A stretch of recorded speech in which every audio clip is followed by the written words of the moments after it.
Assalamualaikum warahmatullahi wabarakatuh.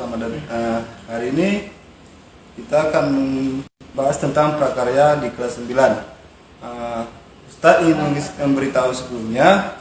Pertama kali Ustadz daring untuk materi di kelas 9. Ustadz mohon maaf, Ustadz salah di bukunya. Jadi materinya terlalu jauh untuk melompat di semester 2. Jadi Ana mengulangi di semester 1-nya. Oke, langsung saja kita bahas di prakarya semester 1. Oke, bab pertama itu kita membahas tentang kerajinan bahan keras. Tujuan pembelajaran kita yang pertama itu menjelaskan prinsip bahan keras. Yang kedua, menjelaskan bahan keras alam dan buatan. Ketiga, menjelaskan karakteristik bahan keras alam. Dan keempat, menjelaskan karakteristik bahan keras buatan. Keunikan bahan kerajinan. Indonesia memiliki sumber daya alam yang melimpah. Setiap permukaan bumi memiliki ciri sumber daya alam yang berbeda satu sama lainnya. Seperti laut, sumber daya alam yang dihasilkan bebatuan, cangkang kerang, sisi ikan, tulang ikan, tumbuhan laut, dan sebagainya. Dan daratan memiliki kekayaan alam diantaranya ada kayu, logam, bebatuan, tanah liat, tumbuhan atau serat, dan masih banyak lagi. Selanjutnya kita akan mengenal kerajinan bahan keras.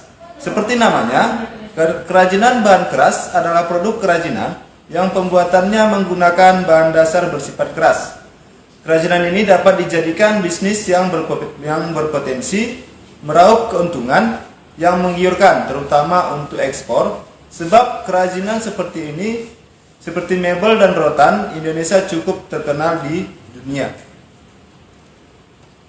Coba perhatikan gambar berikut. Sini ada contoh gambar kursi rotan, lemari kayu, dan lukisan kaca. Ini adalah beberapa contoh kerajinan yang berbahan dasar keras. Selanjutnya kita akan bahas kerajinan bahan keras. Kerajinan bahan keras adalah kerajinan yang dibuat menggunakan bahan berupa benda keras. Benda keras adalah benda yang memiliki sifat keras, kuat, solid, tidak mudah dibentuk, dan kejam. Contoh dari bahan keras seperti di gambar bisa kita lihat, ada contohnya rotan, kayu, bambu, kaca, dan logam. Prinsip kerajinan bahan keras. Pertama itu ada keunikan bahan kerajinan. Contohnya bahan kayu memiliki keunikan tekstur urat serat kayu yang tidak ditemui pada bahan lain. Ini contoh gambar tekstur pada kayu yang tidak ditemukan di bahan-bahan yang lain, bahan keras yang lain. Selanjutnya, keragaman muatan nilai dalam produk kerajinan. Adapun unsur pesan pada produk kerajinan bahan keras, yang pertama, produk dengan nilai fungsional, 2 produk dengan nilai informatif, 3 produk dengan nilai simbolik, dan keempat produk dengan nilai praktis. Contohnya ada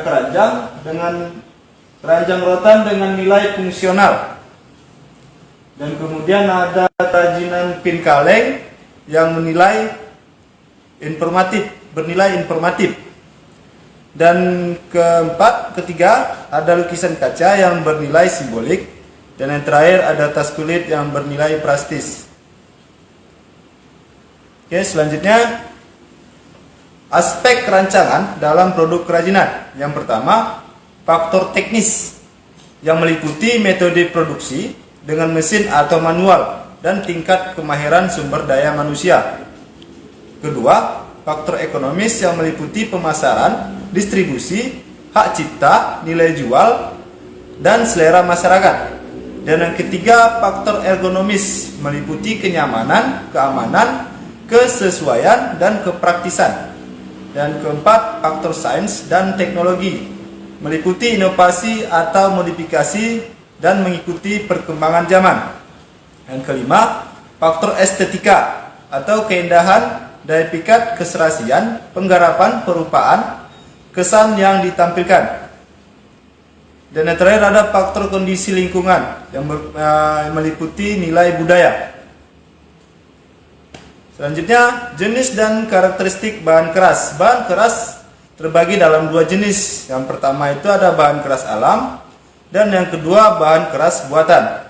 Kita akan bahas yang pertama tentang bahan keras alam. Apa itu bahan keras alam? Bahan keras alam adalah bahan untuk karya kerajinan yang diperoleh dari alam dan merupakan sumber daya alam, baik dari hutan, bumi, maupun perairan Indonesia. Sifatnya pejal, solid, kuat, padat, dan tidak mudah dibentuk.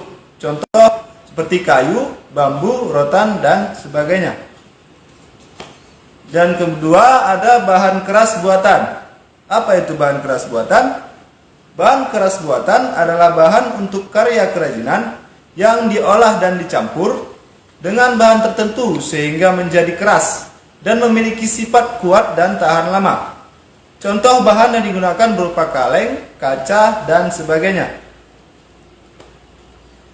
Selanjutnya ada keragaman bahan keras, tentunya memiliki karakteristik yang berbeda dengan satu yang lainnya.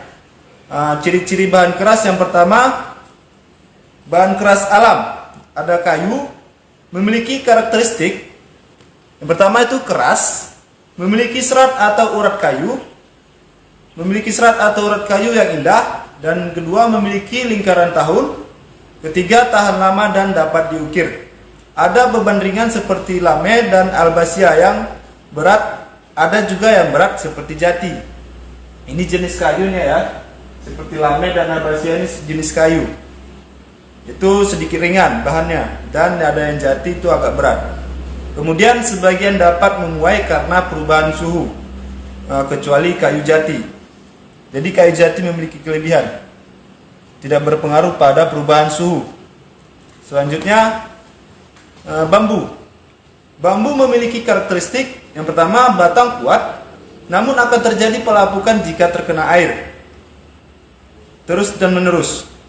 Kedua, memiliki rongga ukuran 1 cm sampai 20 cm. Ketiga, memiliki ruas batang.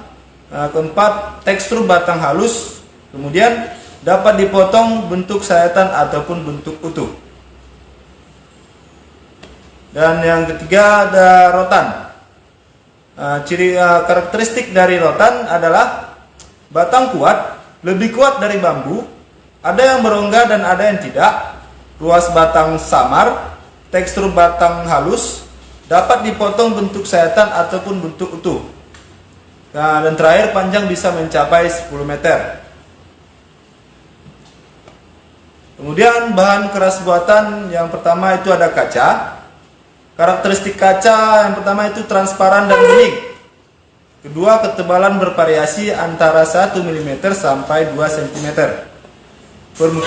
Permukaan licin dan mengkilap. Tekstur batang halus, dapat dilebur dan dibentuk dalam kondisi panas. Jadi untuk mengolah bahan kaca ini harus dalam kondisi panas atau dilebur. Kemudian logam. Bahan buatan selanjutnya logam yang memiliki karakteristik terdiri dari berbagai warna, ada perak, emas, kemerahan atau kecoklatan, perak dan keabuan. Kedua, bentuk ada yang tebal berat, ada yang pipih dan tipis lagi ringan. Kemudian mudah terkorosi oleh udara, maka kadang dilapisi dengan krom atau dengan emas murni atau cat agar tidak mudah terkelupas atau mudah rapuh. Oke, sampai situ dulu penjelasan untuk materi prakarya di kelas 9 semester 1. Saya ucapkan assalamualaikum warahmatullahi wabarakatuh.